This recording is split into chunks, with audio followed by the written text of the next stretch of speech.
ভারতীয় আগ্রাসনের প্রতিবাদে এবং দেশের স্বাধীনতা সার্বভৌমত্ব রক্ষায় রাজধানীতে সমাবেশ করেছে দেশ বাঁচাও মানুষ বাঁচাও আন্দোলন এবং বাংলাদেশ বেকার মুক্তি পরিষদ।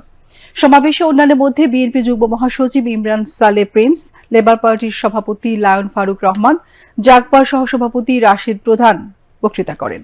বক্তারা বলেন, ফ্যাসিস্ট হাসিনা পতনের ভারত বাংলাদেশের সাথে সম্পর্ক ছিন্ন করেছে। তারা এই দেশের মানুষের সাথে সম্পর্ক রাখতে চায় না, তারা শেখ হাসিনার সঙ্গে সম্পর্ক রাখতে চায়। এ ধরনের চেষ্টা কখনো সফল হবে না বলে জানান বক্তারা। শেখ হাসিনাকে দেশে ফিরিয়ে এনে বিচার করা হবে বলে জানিয়েছেন বক্তারা।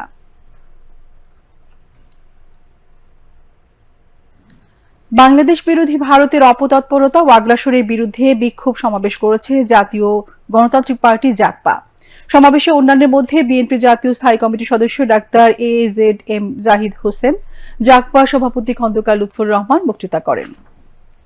বক্তারা বলেন, ভারত আন্তর্জাতিক আইন অমান্য করে আগরতলায় বাংলাদেশের উপ হাই কমিশনের কার্যালয়ে হামলা করেছে। বক্তারা ভারতীয় পণ্য বয়কটের মাধ্যমে ভারত বয়কটের আহ্বান জানান।